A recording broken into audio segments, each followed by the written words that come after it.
Hello guys, welcome to all of you. और आज के इस वीडियो में मैं आपको बताऊंगा कि भारत में जो जनसंख्या है उसका क्या व्यावसायिक संरचना है, उसका विवरण दीजिए। ठीक है, कहने का मतलब ये है कि भारत में जो भी जनसंख्या निवास करती है तो उनका काम क्या है, उनके काम के बेसिस पे जनसंख्या का क्या वितरण है, कौन सा कितनी जनसंख्या क्या काम करती है, इसके बारे में मैं बताऊंगा। ठीक है, यानी कि give an account of occupational structure of India. तो क्या है इसमें हम लोग पढ़ेंगे, क्या सबसे पहले हम लोग पढ़ेंगे कि भारत में जनसंख्या का व्यावसायिक वितरण के बारे में, जिसमें हम लोग इसके प्राथमिक क्षेत्र के बारे में, द्वितीयक क्षेत्र के बारे में, तृतीयक क्षेत्र के बारे में पढ़ेंगे। उसके बाद जनसंख्या का जो व्यावसायिक वितरण है वो तथा आर्थिक विकास के बारे में पढ़ेंगे। फिर कुल जनसंख्या का एक बड़े भाग यानी कि प्राथमिक क्षेत्र पर जो निर्भर करता है तो वो कैसे करता है उसके बारे में बात करेंगे। फिर भारत में जो व्यावसायिक वितरण का स्वरूप क्या है इसके बारे में बात करेंगे। फिर वर्ष 2011 की जनगणना के अनुसार देश में जो कुल कर्मकार हैं उनका वितरण के बारे में बात करेंगे। ठीक है, तो चलिए वीडियो को स्टार्ट करते हैं। सबसे पहले हम लोग बात करने जा रहे हैं भारत की जनसंख्या का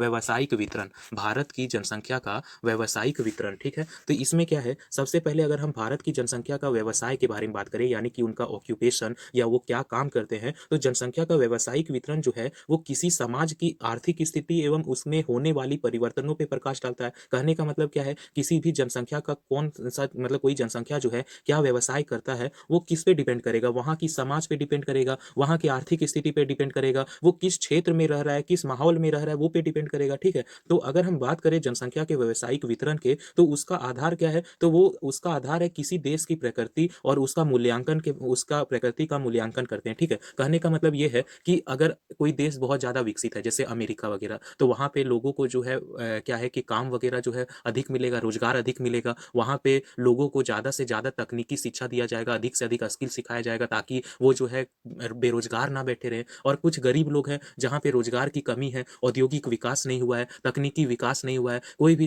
प्रकार का डेवलपमेंट नहीं हुआ है, तो वैसे जगह पे क्या होगा, व्यवसाय जो है कम हो पाएगा।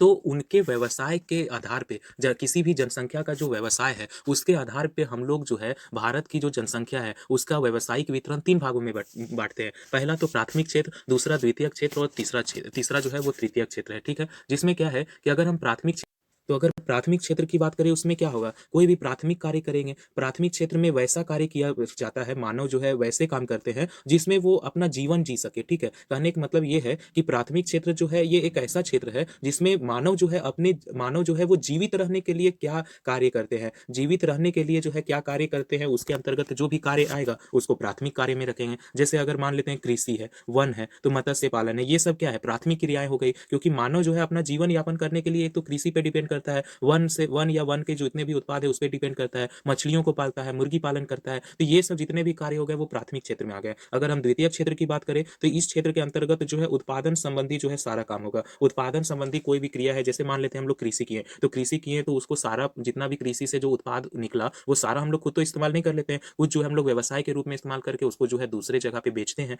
तो अगर हम उत्पादन संबंधी कोई क्रिया है, जैसे कोई व्यवसाय किए, कोई विनिर्माण उद्योग किए, कोई लघु या कटुर उद्योग किए, तो या खनिज व्यवसाय किए, तो ये सब किसमें आता है, द्वितीय क्षेत्र में आता है। ठीक है, और अगर तृतीय क्षेत्र की बात करें तो ये क्षेत्र जो है वो दोनों क्षेत्र जो है प्राथमिक क्षेत्र और द्वितीय क्षेत्र, उन दोनों क्षेत्र की सहायता प्रदान करता है। जैसे कहने का मतलब ये है कि मान लेते हैं कोई कच्चा माल जो है प्राथमिक क्षेत्र से प्राप्त किया। ठीक है, यानी कि कोई भी कच्चा कार्य किए, कच्चा माल का इस्तेमाल करके प्रकृति से कच्चा माल उठा करके कोई काम किए तो वो प्राथमिक क्षेत्र में आ गया। लेकिन अगर हम उस प्राकृतिक वनस्पति का या प्राकृतिक संसाधन का इस्तेमाल करके, उस कच्चे माल का इस्तेमाल करके हम लोग कोई और प्रोडक्ट तैयार करते हैं, जैसे लकड़ी मान लेते हैं, तो लकड़ी जो है प्राथमिक क्षेत्र आ जाएगा, प्राथमिक क्षेत्र में लकड़ी काटना, लेकिन उस लकड़ी को काट करके फर्नीचर का रूप देना वो द्वितीय क्षेत्र में आ जाएगा। लेकिन जो द्वितीय क्षेत्र यानी कि जो लकड़ी से फर्नीचर बनाए तो उस फर्नीचर को कहीं ना कहीं बेचेंगे, कहीं एक जगह से दूसरा जगह भेजेंगे, तो उसमें प्रवास वगैरह का काम करना पड़ेगा, उसमें परिवहन वगैरह का काम होगा। तो परिवहन वगैरह से रिलेटेड, यातायात से रिलेटेड, बैंकिंग से रिलेटेड, बीमार से रिलेटेड, या कोई बीमारी हो या कोई जो है बीमारी नहीं, बीमा हो या कोई पैसे वगैरह से मामले में हो,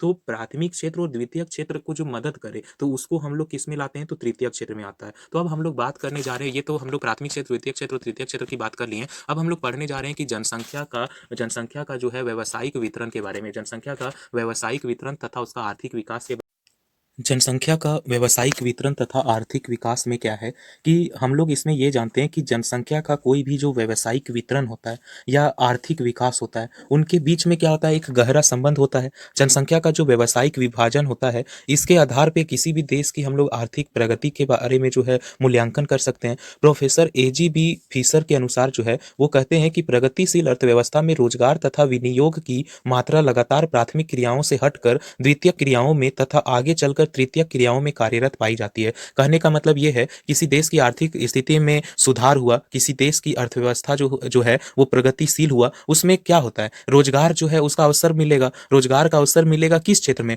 तो पहले प्राथमिक क्षेत्र में कृषि वगैरह करते थे, द्वितीय क्षेत्र में उसका उत्पादन वगैरह करने का कुटीर उद्योग या कोई भी लघु या कुटीर उद्योग या खनिज व्यवसाय के बारे में बात करते थे। लेकिन वहां से हट करके धीरे धीरे हम लोग इसमें किसका बात करेंगे, तो हम लोग तृतीय क्षेत्र की बात करेंगे। तो प्राथमिक और द्वितीय क्षेत्र से हटकर फिर हम लोग तृतीय क्षेत्र में जब आते हैं तो इसी को हम लोग अर्थव्यवस्था का प्रगतिशील होना कहेंगे। तो कोई भी जो आर्थिक जो जनसंख्या है उसका व्यावसायिक वितरण या हम लोग आर्थिक विकास के बारे में तो हम लोग बात कर लिए हैं। इसके बाद हम लोग बात करने जा रहे हैं कि जो कुल जनसंख्या है उसका एक बड़ा क्षेत्र जो है वो कृषि यानी कि प्राथमिक क्षेत्र पर क्यों निर्भर करता है। हमारे जितने भी विश्व की बात करें या भारत की बात करें तो सभी में क्या है कि कुल जनसंख्या का एक बहुत बड़ा हिस्सा जो है कृषि में, कृषि क्या है, एक प्राथमिक क्षेत्र हो गया। तो कृषि पर निर्भर करने का क्या कारण है, तो पहला कारण क्या है कि अल्प विकसित एवं जो पिछड़े देश है, मतलब वैसा देश जिनका विकास जो है ज्यादा नहीं हुआ है, पिछड़े देश है, तो वहां पे क्या है कि खाद्यान्न का जो उत्पादन है यानी कि कोई भी खाद्य सामग्री का जो उत्पादन है वो कम होता है। और खाद्य सामग्री वगैरह का उत्पादन कम होगा तो वो अपने भोजन की आवश्यकता को पूरा करने के लिए क्या करेगा, कृषि पे डिपेंड करेगा।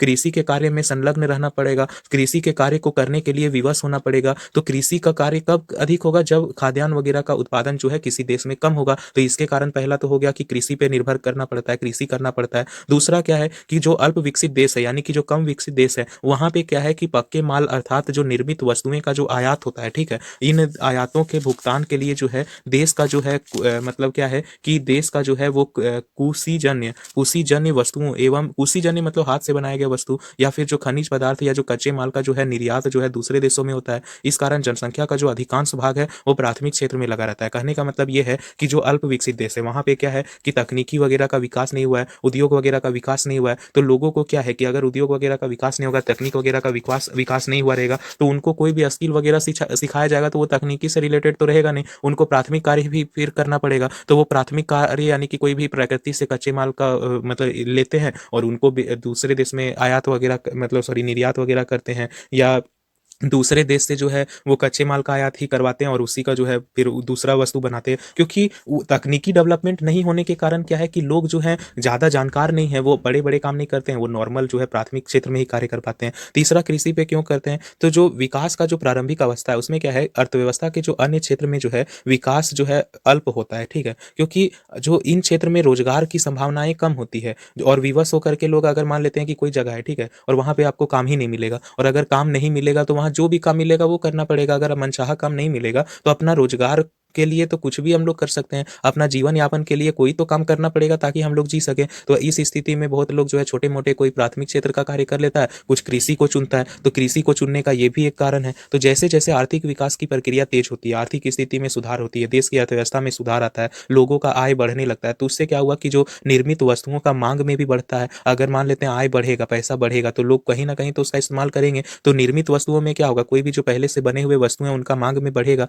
और मांग बढ़ेगा इससे क्या होगा कि कोई भी उद्योग वगैरह का विस्तार होगा, और उद्योग बढ़ेगा तो रोजगार का भी अवसर बढ़ेगा, जिससे क्या होगा जो निर्माण क्षेत्र है उसका उन्नति होगा। उसके साथ साथ क्या है जो बीमा, बैंकिंग, परिवहन, इन क्षेत्रों में भी तेजी से विकास होगा। अब हम लोग बात करने जा रहे हैं, ये तो बात कर लिए कृषि पे निर्भर क्यों करता है अधिकतर जनसंख्या। इसके बाद हम लोग बात करने जा रहे हैं कि भारत में व्यावसायिक वितरण का स्वरूप। भारत में व्यावसायिक वितरण का स्वरूप की बात करें तो यदि भारत में जनसंख्या के जो व्यावसायिक वितरण है उस पे उसका अगर हम बात करें तो उससे हम लोग को ये पता चलता है कि जो विगत जो बीते जो कोई कुछ दशक है वहाँ पे स्थिति वैसी ही है, ठीक है, जैसे पहले था। पहले जो जनसंख्या का अनुपात जो है अगर हम बात करें जो कृषि करता था तो 1901 में कृषि एवं इससे संबंधित क्षेत्र में जो काम करने वाले व्यक्ति जो है वो इनका अनुपात लगभग जो है कुछ परिवर्तन नहीं हुआ है, ठीक है। 1991 1901 ये सब में सब जगह जो है उतना ज्यादा कोई परिवर्तन नहीं हुआ है। 1901 में जो है जो कार्यशील जनसंख्या थी कृषि या इससे रिलेटेड कोई काम में वो 71.8% भाग था, जो कि केवल प्राथमिक क्षेत्र में कार्य करता था। 1901 में कितना 71.8, और 1971 72 में जो है कितना,